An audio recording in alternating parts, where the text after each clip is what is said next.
love that joke. We begin in Wasilla, Alaska, where we now know the fate of the unfortunate turkey shown here. No, the one stuck in the cone of death behind the governor. Well, apart from the obvious part, we know the outcome. He ended up on eBay.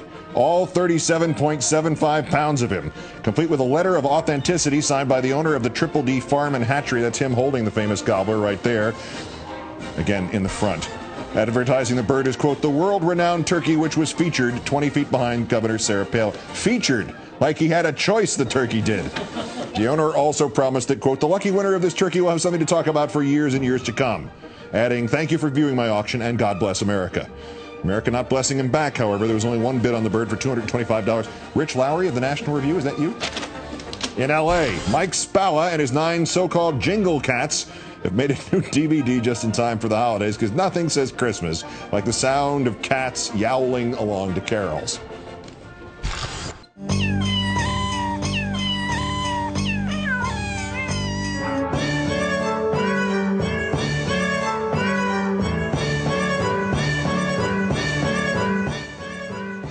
I don't know what's happened to them, but save them, please. That's the whole thing. That's it. 1 year moratorium declared now on all Christmas music starting today. Finally, to Tyre in Lebanon, where this bearded knobbly thing is apparently the world's biggest potato. The Lebanese farmer who grew the massive spud insists he did not use any fertilizers nor chemicals, but he still managed to produce 24.9 pounds of tuber, nearly 18 pounds more than the current world record holder, which is a 7-pounder grown a decade ago on the Isle of Man. The International Volunteers Sour Cream Suppliers Without Borders reported headed to Lebanon as we speak. Does Caroline Kennedy want to be the junior senator from New York? That's still one of those kickback-free appointments, right?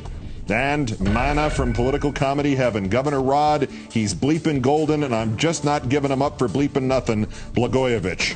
These stories ahead, but first time for Countdown Top 3 Best Persons in the World. Number 3, Best Dumb Criminal. The intriguingly named Honesty Knight of Muncie, Indiana.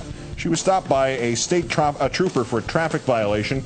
She asked the officer it was okay if she lit up a cigarette. Incredibly, it was not a tobacco-based cigarette for which she craved. It was a joint. The officer then arrested her.